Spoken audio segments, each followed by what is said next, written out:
पता नहीं क्यों, ये हम सब बता चुके हैं, पर आज क्यों पवित्र आत्मा रिपीट कर रहे हैं नहीं मालूम। हमें मालूम ही नहीं है कि अभिषेक क्या बात के लिए, हाथ पैर हिलाने के लिए नहीं, हाथ रख दिए तो गिर पड़े उसके लिए नहीं, कुछ करंट जैसा झटका लगा अग अग अग अग कर दिए, इससे कुछ नहीं होगा। पर्पसफुली, बिल्कुल सही तरीके से हमको इस अभिषेक को किस रीति से, क्या बात के लिए अभिषेक चाहिए, वो बात प्रभु रिवील कर रहे हैं। कई लोग आते हैं, गिर पड़ कर जाते हैं, 5 मिनट आधे घंटे हिलते डुलते रहते हैं, आंसू निकल जाते हैं, परंतु जीवन में ऐसा कोई बदलाव नजर नहीं आ रहा, क्योंकि हमने उस अभिषेक को बदलाव के लिए इस्तेमाल ही नहीं किया।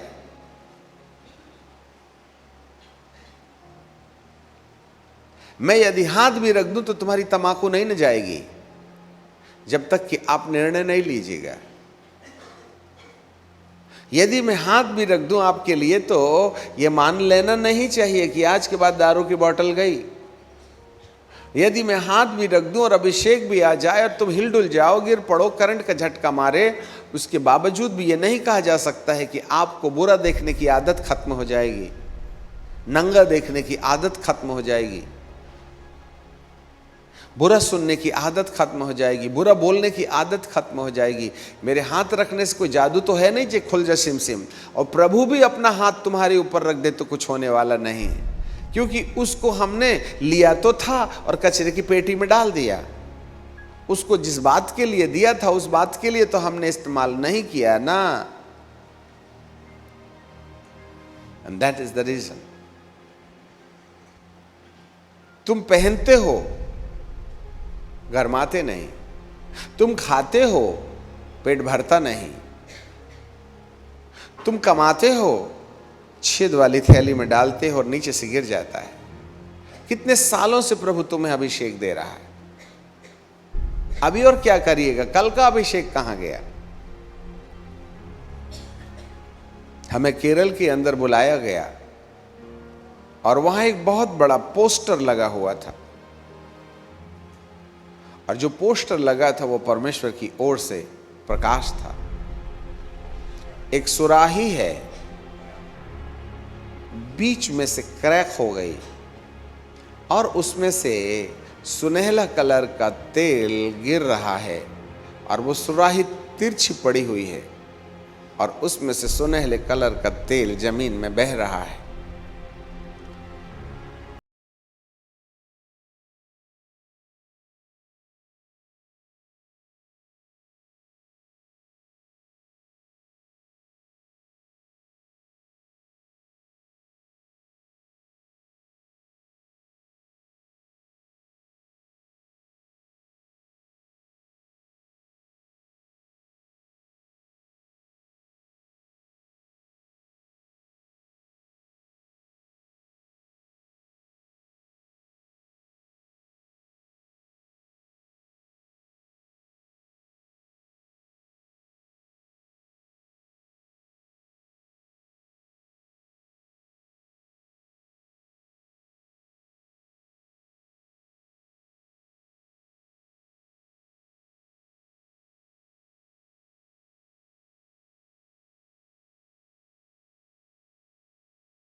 तो कल फिर लीकेज हो जाएगा। इसलिए अब मैं बार बार दे करके अपने अच्छे तेल को लीकेज के द्वारा जमीन में नहीं बहाना चाहता। I am not going to pour my anointing in unclean vessel, otherwise you will spoil my anointing. मैं केवल सेटिस्फैक्शन के लिए तुम्हारे शरीर को हिला के चले जाऊंगा, परंतु तुम्हारे हाथ कुछ नहीं लगेगा, क्योंकि तुमने अपने पात्र की सफाई नहीं की, तुमने उस टूटे बर्तन की रिपेयरिंग नहीं की। नया बनाइएगा फिर लुढ़का दीजिएगा।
वो नहीं करना चाहता है, क्योंकि मेरी आने की बेरा में चमत्कार के द्वारा तुम ऊपर नहीं जाइएगा। मेरी आने की बेरा में तुमको पात्र को अंदर से शुद्ध करना होगा। और आज का अभिषेक शायद इसीलिए प्रभु झोली फैलाए कह रहा है, हाथ पैर हिलाने वाले अभिषेक को देख के मैं बहुत थक गया हूं। मैं तुम्हारे अंदर एक ऐसे निश्चय को पैदा करना चाहता हूं कि तुम आज के बाद बुरा मानना बंद करें, चिड़चिड़ाना बंद करें, गुस्सा होना बंद करें, दोष लगाना बंद करें, नुक्ताचीनी बंद करें। इस काम को पूरा करने के लिए मैं अभिषेक दूंगा, जिससे कि तुम्हारी बुराइयां अपने दिमाग के अंदर में, आप जरा ध्यान से सुनिए, कई जगह आपके घर से फोन आएगा, बेटा ऐसा है। इसको सुनते बराबर हमारे दिमाग उस बात पर चिंतन करने लगते हैं। ये जो मेमना होता है ना, सफेद रहता है, भेड़ का बच्चा, और वो चलते चलते किसी कीचड़ में गिर जाए, इसके बाद में वह बड़ी मुश्किल से कीचड़ से निकलता है और अपने पैर को यूं यूं यूं यूं झटकारना शुरू करता है और अपनी जीभ से सारे बालों को चाटना शुरू करता है। और उसकी जीभ केवल ऊपर नहीं, जमीन के अंदर तक की, मतलब जहां से बाल उग रहे हैं वो चमड़े तक वो चाट लेता है। और चाट करके पता नहीं क्या करता है, नहीं मालूम, परंतु अपने बदन के अंदर गंदगी नहीं रहने देता। हमारे यहाँ डक्स हैं, जब गर्मियों में पानी नहीं रहता है तो नाली का पानी जहाँ बहते रहता है वहाँ जाती है और गंदे पानी में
अपना ट्रीटमेंट नहीं कर सकते क्रोध का, विरोध का, डाह का, जलन का।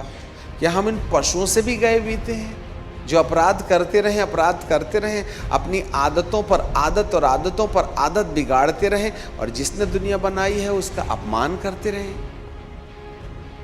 अरे हमसे तो भले ये जंगल के पशु लोग हैं जो अपने घाव का ट्रीटमेंट खूब कर लेते हैं।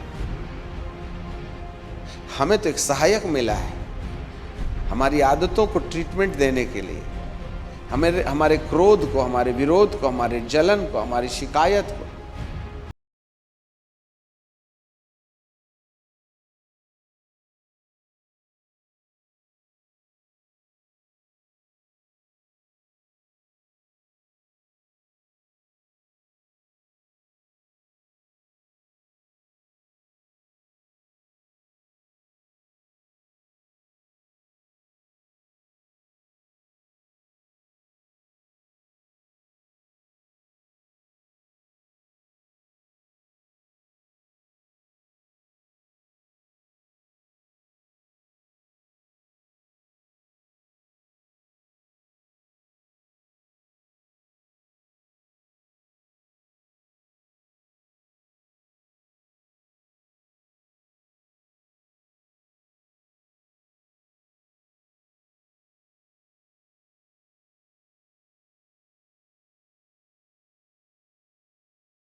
और दुखी दशा में हम अपने कमरे में गए, प्रार्थना किया कि हे प्रभु, सही बात है, मुझे अपने लोगों को पहले ठीक करना चाहिएगा। और मैं घुटने में बैठ करके प्रार्थना करने लगा।